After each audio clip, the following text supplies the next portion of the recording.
दल एक साथ मिलकर चुनाव तो जरूर लड़े, लेकिन फ्रेंडली फाइट और तमाम तरह के जो अंतर्विरोध थे वो सामने आए।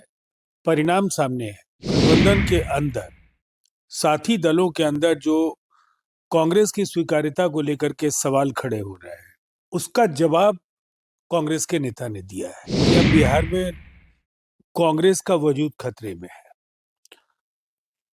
आरजेडी के लिए भी बहुत आसान रास्ता नहीं है। कई नेता, जिसमें लालू जी स्वयं भी शामिल हैं, उनके अनेक मंत्रिमंडल के सहयोगी जेल की सलाखों के पीछे रहे हैं। जेडीयू के राष्ट्रीय प्रवक्ता राजीव रंजन प्रसाद हमारे साथ बातचीत करने के लिए हैं।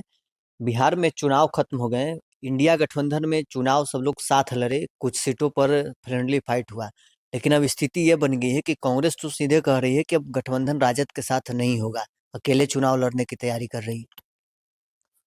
देखिए, चुनाव में टिकट के बंटवारे के पहले भी कांग्रेस और राजद के रिश्ते सहज नहीं थे।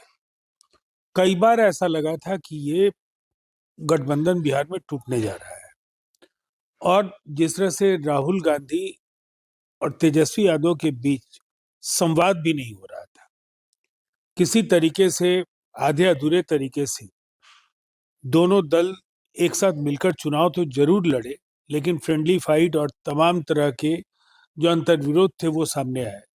परिणाम सामने है। कांग्रेस पंजाब में 5 उंगलियां और 5 विधायक हैं उनके पास। 2 अंकों में भी कांग्रेस नहीं पहुंच पाई, और राजद के युवराज को नेता प्रतिपक्ष की कुर्सी बचाने के लिए भी जद्दोजहद करनी पड़ी, और बहुत मुश्किल से 25 सीटें उनके हिस्से में आई।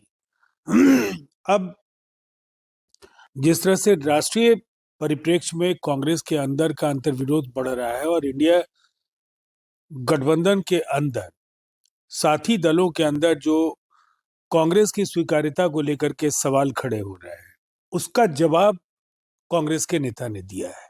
और ये सच है कि औपचारिकता भर बाकी है। ये दोनों दल एक साथ मिलकर बिहार में काम नहीं कर रहे हैं। कभी भी औपचारिक तौर पर कांग्रेस और राजद अलग हो सकते हैं, ये बिल्कुल साफ साफ संकेत है। कांग्रेस के नेता ये भी कह रहे हैं कि अगर हम अकेले चुनाव लड़ते बिहार में तो जो मुस्लिम वोट वैसी को गया है वो कांग्रेस को मिलता और परिणाम कुछ और होता कांग्रेस के लिए।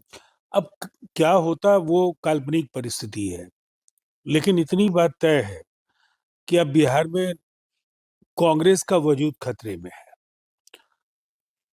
आरजेडी के लिए भी बहुत आसान रास्ता नहीं है, और दोनों दलों के बीच का समन्वय चुनाव के पहले ही टूट चुका है।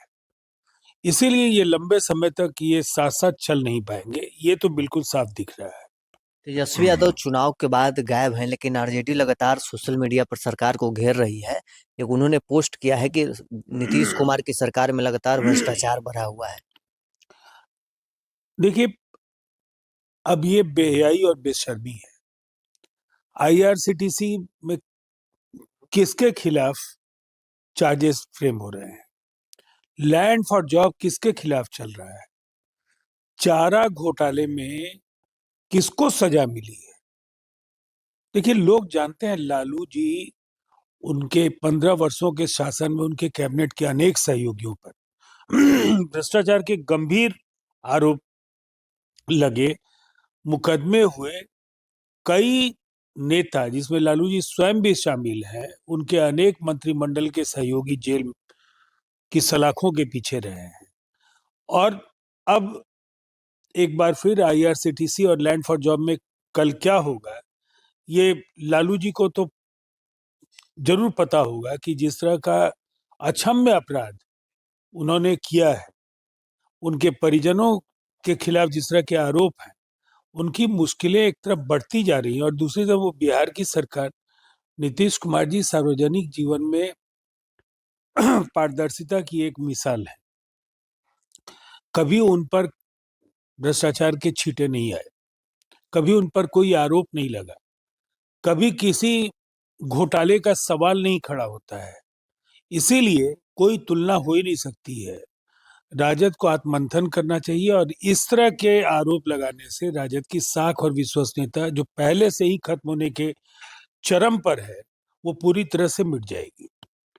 तो चलिए, जेडीयू के राष्ट्रीय प्रवक्ता राजीव रंजन प्रसाद हमारे साथ बातचीत कर रहे थे। क्या कुछ इनका कहना था आपने सुना है। बहरहाल इस खबर में इतना ही। आप बने रहे न्यूज़ 4 नेशन के साथ।